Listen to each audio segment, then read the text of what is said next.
Welcome to our channel all classes. So guys, आज का हमारा टॉपिक है फिनॉल्स। सो पहले अब हम लोग ये जानते हैं फिनॉल्स होते क्या हैं। Phenols are hydroxyl derivatives of aromatic hydrocarbon and contains one और more OH group directly attach to the aromatic ring. Class phenols वो होते हैं जो एरोमेटिक हाइड्रोकार्बन में उसमें हाइड्रोक्सिल ग्रुप एक या एक से ज़्यादा अगर उसमें हाइड्रोक्सिल ग्रुप डायरेक्टली अटैच होते हैं तो हम उन्हें फिनॉल कहते हैं in the aromatic ring. So class ये देखिए, आप यहाँ पर बेंजीन की रिंग ले रखी है। मैंने बेंजीन की रिंग से मैंने एक OH को अटैच कर दिया है। जब मैंने यहाँ पर एक OH को अटैच कर दिया तो इसका नेम क्या हो गया? Phenol. Okay, and the next यहाँ पर स्ट्रक्चर में आप देखिए, यहाँ पर मैंने एक बेंजीन की रिंग ले रखी है, इसके साथ एक OH अटैच है, यानी ये तो हमारा कंफर्म है कि ये फिनॉल है। लेकिन इसके साथ हमारे एक बॉन्ड में मिथिल भी अटैच है। जब इसके साथ एक बॉन्ड में मिथिल भी अटैच है तो हम लोग इसे बोलेंगे ऑर्थोक्रिसॉल। ऑर्थो हम लोग क्यों बोलेंगे? क्योंकि यहाँ पर ऑर्थो साइड पे इसमें फिनल ग्रुप लगा हुआ है, तो हम लोग इसका नेम हो जाएगा ऑर्थोक्रिसॉल। एंड द नेक्स्ट स्ट्रक्चर यहाँ पर आप देख सकते हैं, यहाँ पर बेंजीन रिंग में दो हाइड्रोक्सिल ग्रुप अटैच है। मैंने आपसे क्या बोला था, चाहे एक हाइड्रोक्सिल ग्रुप अटैच हो या एक से ज़्यादा हाइड्रोक्सिल ग्रुप अटैच हो, हम उसे फिनॉल ही बोलेंगे। तो इस फिनॉल का हमें नेम क्या होगा? कैटेचॉल। इसे हम बोलेंगे कैटेचॉल। एक हमारा जो है वो हमारा OH इसके ऊपर साइड पे लगा हुआ है और एक हमारा ऑर्थो साइड पे अटैच है। Okay class. सो क्लास अब हम लोग इसका नॉमेनक्लेचर करना जानेंगे। तो क्लास देखिए, अब हम लोग इसका नॉमेनक्लेचर किस तरीके से करते हैं फिनॉल का। यहाँ पर देखिए, हम लोग नॉमेनक्लेचर इसका आपको मैं IUPAC की भी बताऊंगी और कॉमन नेम्स भी इसके बताते चलूँगी। ओके क्लास, यहाँ पर देखिए मैंने एक स्ट्रक्चर को लिया हुआ है। इस स्ट्रक्चर में यहाँ पर देखिए सेकेंड वाले 1 2 हम लोग काउंटिंग वहाँ से हमेशा शुरू करेंगे जहाँ पर से हमारा ग्रुप अटैच होगा। ग्रुप हमारा कहाँ से अटैच है? यहाँ से अटैच है, यहाँ पर अटैच है हमारा, और ये क्या है? ब्रोमो है। तो हम लोग इसे कॉमन नेम में बोलेंगे ऑर्थो। ये हमारा कौन सा पोजीशन है? ऑर्थो पोजीशन है, तो हम लोग इसे बोलेंगे ऑर्थो ब्रोमो फिनॉल, क्योंकि इससे हाइड्रोक्सिल ग्रुप अटैच है बेंजीन रिंग में, तो ये फिनॉल है। और ऑर्थो पोजीशन पे हमारा ब्रोमीन लगा हुआ है, तो हम क्या बोलेंगे इसे? Ortho bromo phenol. क्लियर हुआ क्लास? और नेक्स्ट वाले में देखिए हम इसे क्या बोलेंगे? इस नेक्स्ट वाले स्ट्रक्चर में देखिए, यहाँ पर क्या है? यहाँ पर एक बेंजीन की रिंग है। बेंजीन की रिंग में ऊपर साइड पे CH3 यानी मिथिल ग्रुप अटैच है। जब बेंजीन की रिंग में सिर्फ मिथिल ग्रुप अटैच होता है तो हम लोग क्लास उसे क्या कहते हैं? टॉलीन कहते हैं। लेकिन यहाँ पर हाइड्रोक्सिल ग्रुप पे अटैच है तो हम लोग काउंटिंग हमेशा इधर से करेंगे। यहाँ पर देखिए, इसका नेम जो होगा, इसका नेम होगा M-क्रिसॉल। ये इसका क्या होगा? ये इसका कॉमन नेम होगा। अब क्लास अगर देखिए इन दोनों स्ट्रक्चर्स के अगर हम लोग IUPAC नेम देखेंगे तो IUPAC दोनों के नेम क्या होंगे? यहाँ पर देखिए 1 2 3 4 5 6, सेकेंड नंबर पर ब्रोमो लगा हुआ है तो हम लिख देंगे 2 ब्रोमो,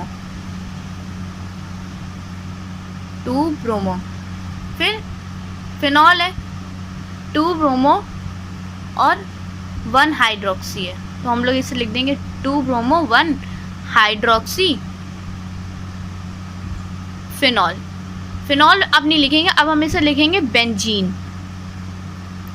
और अगर हम लोग एक और इसका जब IUPAC नेम करते हैं तो हम लोग इसे लिखेंगे 2 ब्रोमो। हम लोग इसे ये भी लिख सकते हैं और हम इसे ये भी लिख सकते हैं 2 ब्रोमो फिनॉल, हम इसे ये भी बोल सकते हैं। और क्लास उसी बेसिस पर अगर देखा जाए तो हम लोग अगर इसका जब IUPAC नेम करेंगे तो हम देखेंगे इसका IUPAC नेम कैसे होगा। ओके क्लास, यहाँ पर देखिए, यहाँ पर 1 हम लोग काउंटिंग कहाँ से करेंगे? हमेशा जहाँ पर से ग्रुप पास होगा, तो 1 2 3 4 5 6। ओके क्लास, तो कितने पर मिथिल अटैच है? 3 पर मिथिल अटैच है, तो हम लोग लिख देंगे 3 मिथिल,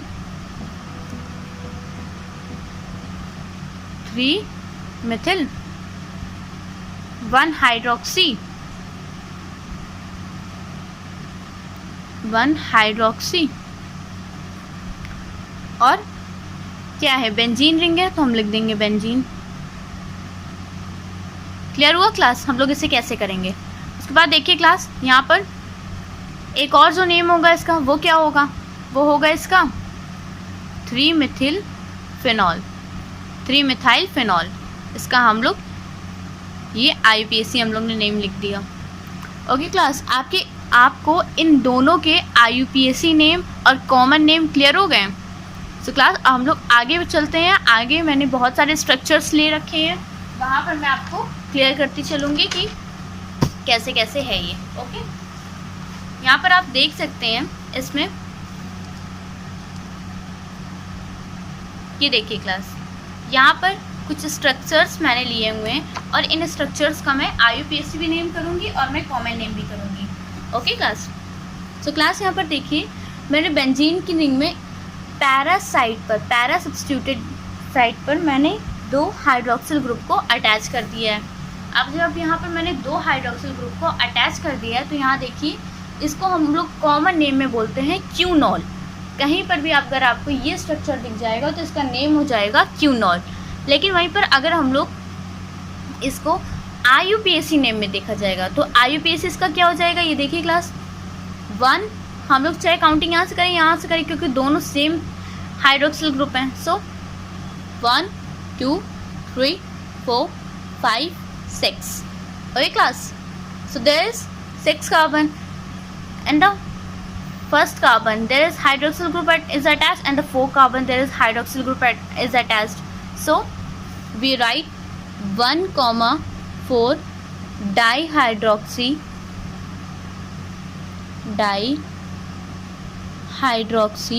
benzene। ये हमारा इसका IUPAC नेम हो गया। आई थिंक क्लियर हो गया होगा आप लोग को, कोई भी कंफ्यूजन नहीं होगी। ओके क्लास, सो अब हम लोग नेक्स्ट वाले स्ट्रक्चर की तरफ आते हैं। नेक्स्ट वाले स्ट्रक्चर में देखिए क्या है, यहाँ पर बेंजीन रिंग बनाई हुई है। बेंजीन रिंग के एक साइड पे मैंने हाइड्रोक्सिल ग्रुप को अटैच किया हुआ है और इसके पैरा साइड पर मैंने नाइट्रो ग्रुप को अटैच किया हुआ है। सो क्लास देखिए इसका नेम क्या हो जाएगा। पैरा साइड पे कॉमन नेम पहले मैं आपको बता रही हूँ, इसके पैरा साइड पर नाइट्रो ग्रुप अटैच है तो हम लोग लिख देंगे पैरा नाइट्रो, और इसके बेंजीन रिंग के एक साइड पर हाइड्रोक्सिल ग्रुप अटैच है तो इसका नेम हो जाएगा पैरा नाइट्रोफिनॉल। ओके क्लास, किसी भी बेंजीन रिंग में अगर OH अटैच होगा तो उसका नेम हो जाएगा फिनॉल। उसके बाद नेक्स्ट वाले स्ट्रक्चर में आप देखिए, नेक्स्ट वाले स्ट्रक्चर में क्या हुआ है। नेक्स्ट वाले स्ट्रक्चर में मैंने यहाँ पर क्या करा है कि यहाँ पर मैंने बेंजीन रिंग ली है और इसके ऑर्थो साइड पर मैंने क्या किया है कि अमाइन ग्रुप लगा दिया। जब मैंने ऑर्थो साइड पर अमाइन ग्रुप लगा दिया तो इसका नेम हो गया ऑर्थो अमीनो। यहाँ पर हाइड्रोक्सिल ग्रुप है तो ortho amino phenol. So class दोनों का IUPAC नेम देखते हैं हम लोग। यहाँ पर देखिए 1 2 3 4 5 6 तो इसका नेम हो जाएगा 4 नाइट्रो फिनॉल या 4 nitro 1 hydroxy benzene. Okay class, यहाँ पर देखिए जैसे इसका नेम हो जाएगा इस वाले स्ट्रक्चर में 1 2 3 4 5 6 बेंजीन रिंग यानी बेंजीन रिंग। उसके बाद फिर यहाँ पर देखिए सेकेंड नंबर पर अमाइन लगा हुआ है तो हम लोग लिख देंगे 2 amine 1 hydroxy 1 hydroxy benzene. Okay class, clear हो गया अब आपको यहाँ पर। उसके बाद देखिए अब मैंने और बहुत सारे स्ट्रक्चर्स ले रखे हैं ताकि अब आप लोग को कोई भी कंफ्यूजन ना हो। जितने भी स्ट्रक्चर्स फिनॉल्स में मेनली जिनका यूज़ हम लोग करते हैं मैंने वो उस बेसिस पर सारे स्ट्रक्चर्स ले रखे हैं। यहाँ पर मैं इन्हीं स्ट्रक्चर्स में आपको हर एक चीज़ क्लियर कर दूँगी। ओके क्लास, इन्हीं स्ट्रक्चर्स का मेनली ज़्यादातर फिनॉल चैप्टर में यूज़ है। तो क्लास यहाँ पर आप देखिए, यहाँ पर मैंने बेंजीन रिंग ली हुई है, इसके ऑर्थो साइड पर मैंने CHO ग्रुप को अटैच कर दिया। जब मैंने इसके ऑर्थो साइड पर CHO ग्रुप को अटैच कर दिया है तो क्लास यहाँ पर देखिए इसका और इसकी टॉप पर मैंने हाइड्रोक्सिल ग्रुप को अटैच किया हुआ है। जब इसके टॉप पर मैंने हाइड्रोक्सिल ग्रुप को अटैच किया हुआ है तो इसका कॉमन नेम जो बनता है वो होता है सैलिसिल्डिहाइड, सैलिसिल्डिहाइड नेम होता है इसका। और क्लास यहाँ पर अगर हम लोग इसका IUPAC नेम देखेंगे तो वो देखते हैं क्या होगा। यहाँ पर देखिए बड़ा कौन होता है इसमें, OH या CHO। हमारा बड़ा जो है वो हमारा CHO होता है इसमें, तो हम लोग इसे पीछे भी यूज़ कर सकते हैं, लेकिन इस जगह पे हम लोग क्या करेंगे, यहाँ पर एल्डो और हाइड्रोक्सी दोनों यूज़ करेंगे वर्ड। यहाँ पर देखिए हम लोग काउंटिंग यहाँ से करेंगे 1 2 3 4 5 6। ओके क्लास, तो 1 पे है एल्डो, तो हम लोग लिखेंगे 1 एल्डो। और यहाँ पर क्या हो गया 2 हाइड्रोक्सी, तो 2 हाइड्रोक्सी। बेंजीन रिंग है तो हम लोग इसका नाम लिख दिया हमने बेंजीन। 1 एल्डो 2 हाइड्रोक्सी बेंजीन इसका नेम हो गया। क्लियर हो गया क्लास। इस स्ट्रक्चर में आपको आई डोंट थिंक कि कोई कन्फ्यूज़न हो रही होगी। सो नेक्स्ट स्ट्रक्चर अब हम लोग देखते हैं। नेक्स्ट स्ट्रक्चर में हम लोग क्या कर रहे हैं, यहाँ पर देखिए मैंने बेंजीन की एक रिंग ले रखी है, इसके ऑर्थो साइड पर मैंने COOH को अटैच कर दिया। ज़रूरी नहीं COOH को अगर मैं यहाँ अटैच कर रही हूँ, यहाँ अटैच कर रही हूँ, या इन 5 कार्बन में मैं कहीं भी इसको अटैच करूँ, इसका नेम हमेशा, अगर COOH इसको अगर अटैच कर रही हूँ, कार्बोक्सिलिक ग्रुप को अगर मैं अटैच कर रही हूँ, तो इसका नेम हमेशा सैलिसिलिक एसिड होगा, फिर वो कोई भी कार्बन पर मैं क्यों ना अटैच करूँ। ओके क्लास, अब देखिए यहाँ पर इसका नेम कैसे हो जाएगा, 1 2 3 4 5 6। ओके क्लास, सो इसका नेम हो जाएगा 1 कार्बोक्सी 1 कार्बोक्सिल 2 हाइड्रोक्सिल बेंजीन, इसका ही नेम हो जाएगा। Okay class, clear. मैंने आपको कॉमन नेम भी क्लियर कर दिया और इसका IUPAC नेम भी यहाँ पर मैंने क्लियर कर दिया है। उसके बाद देखिए हमारे पास एक लास्ट स्ट्रक्चर और बचता है, वो है हमारा, ये देखिए आप यहाँ पर इसमें मैंने बेंजीन रिंग में एक साइड पे हाइड्रोक्सिल ग्रुप को अटैच किया हुआ और एक साइड पे मैंने एसिटोफिनॉल को अटैच, एसिटो ग्रुप को अटैच किया हुआ, यानी COCH3। ये हमारा एसिटो ग्रुप होता है, एसीटोन का ग्रुप होता है। CO कहीं भी आ जाता है तो हम लोग क्या कहते हैं, एसीटोन ग्रुप आ गया। सो क्लास यहाँ पर देखिए मैंने एसीटोन ग्रुप को यहाँ पर लिया हुआ है। सो क्लास अब देखिए इसका हम लोग IUPAC नेम जब करने चाहेंगे तो हमारा यहाँ से शुरू होगा काउंटिंग 1 2 3 4। 4 पे हाइड्रोक्सिल है तो 4 पे हाइड्रोक्सी, फिर एसीटोन है तो एसीटोन, और ये किस चीज़ का स्ट्रक्चर है, फिनॉल का स्ट्रक्चर है, तो हम लोग ने लिख दिया इसका नेम 4 हाइड्रोक्सी एसीटोफिनॉन, क्योंकि लास्ट में क्या लिखते हैं, ओन लिखते हैं, तो हम लोग ने यहाँ पर लिख दिया फिन ओन। हम लोग ने यहाँ फिन ऑल नहीं लिखा है, यहाँ हम लोग ने लिखा है फिनॉल। अब देखिए यहाँ पर इसका एक दूसरा नेम भी हो जाता है, वो क्या हो जाता है 2 हाइड्रोक्सी, फिर क्या आता है यहाँ पर 2 हाइड्रोक्सी फिनोलिक एसिड, ऑलिक आता है यहाँ पर लास्ट में, CHO को हम लोग क्या लिखते हैं, ऑलिक कहते हैं, तो हम लोग लिख देंगे यहाँ 2 हाइड्रोक्सी फिनोलिक एसिड। यहाँ पर हम लोग इसका एक और नेम आ जाएगा, वो हमारा IUPAC नेम होगा। अब आई थिंक आप लोगों को कोई भी कंफ्यूजन नहीं हो रही होगी।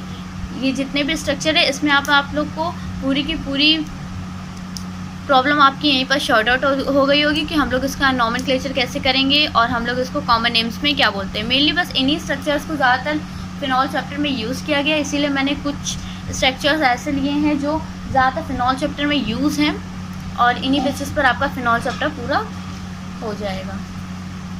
सो क्लास आप देखिए, अब जो है आपका वो है general method of preparation of phenol. मैं नॉर्मली मेथड ऑफ प्रिपरेशन ले रही हूँ फिनॉल को तैयार करने के लिए। यहाँ पर देखिए जो मैंने पहला मेथड लिया हुआ है वो है फ्रॉम सल्फोनिक एसिड। अब क्लास पहले हम लोग ये जानते हैं सल्फोनिक, ओनिक यानी हमारा एसिड आ रहा है, सल्फोनिक एसिड यानी बेंजीन की रिंग में SO3Na। यहाँ पर बेंजीन की रिंग में यहाँ पर मैंने SO3Na को लिया हुआ है। SO3 को यहाँ पर Na को बेंजीन की रिंग में जो हम लिखते हैं तो हम उसे बोलते हैं सल्फोनिक एसिड। तो सल्फोनिक एसिड की रिएक्शन हम लोग किसके साथ करा रहे हैं, 2 मोल्स ऑफ सोडियम हाइड्रोक्साइड। जब हम लोग इसकी रिएक्शन इसके साथ कराते हैं इन द प्रेजेंस ऑफ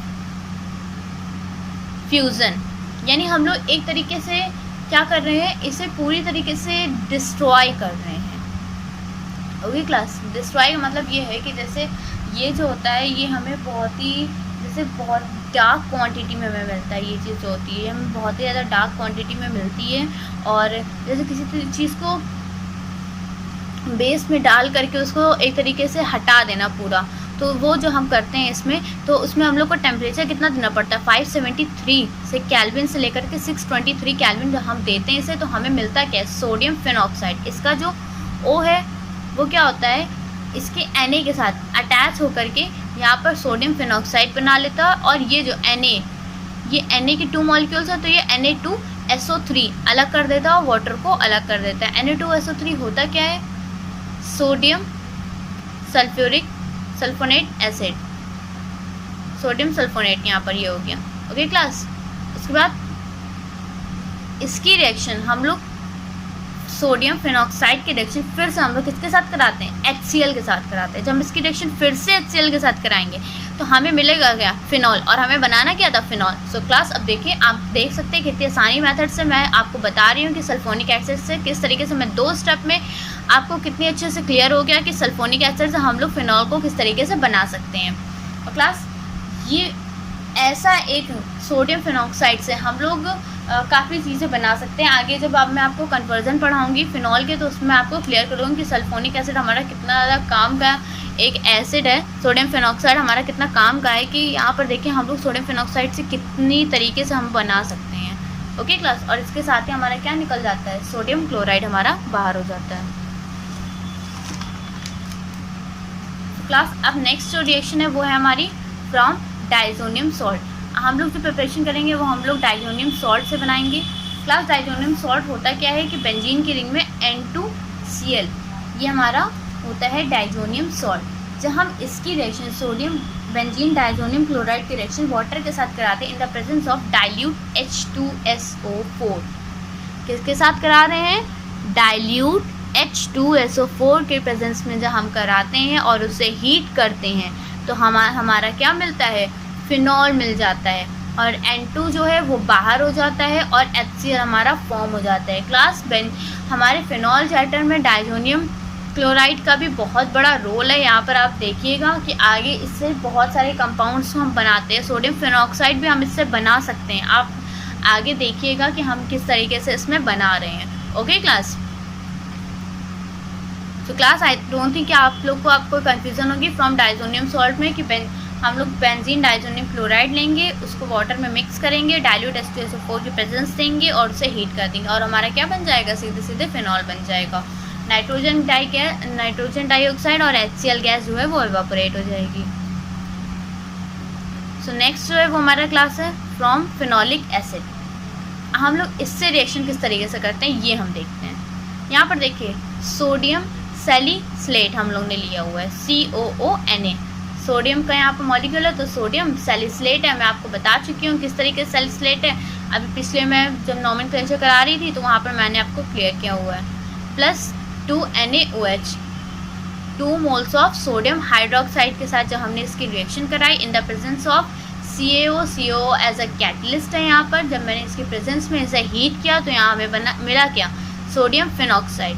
जब सोडियम फिनॉक्साइड जब हमें मिल गया तो हम उसके साथ ही Na2CO3 सोडियम कार्बोनेट मिल गया हमें, और H2O मिल गया, यानी वाटर हमें मिल गया। ऐसा ये दोनों जो होता है वो हमें बाय प्रोडक्ट मिलता है, और सोडियम फिनॉक्साइड का हमारा इसमें मेन काम होता है। सो क्या करते हैं हम लोग, सोडियम फिनॉक्साइड की रिएक्शन फिर से किससे कराते हैं, HCl से कराते हैं। जब हम इसकी रिएक्शन फिर से HCl से कराएंगे तो यहाँ पर देखिए हमारा फिर से क्या बन जाएगा, फिनॉल बन जाएगा। Okay class, I don't think आप लोगों को कोई कन्फ्यूजन होगी। सोडियम सैलिसिलेट की रिएक्शन मैंने 2 मोल्स ऑफ सोडियम हाइड्रोक्साइड के साथ कराई in the presence of CaO, उसको मैंने हीट किया, सोडियम फिनॉक्साइड मिला हमें, सोडियम फिनॉक्साइड की रिएक्शन फिर मैंने HCl के साथ कराया और हमें हमारा फिनॉल तैयार हो गया।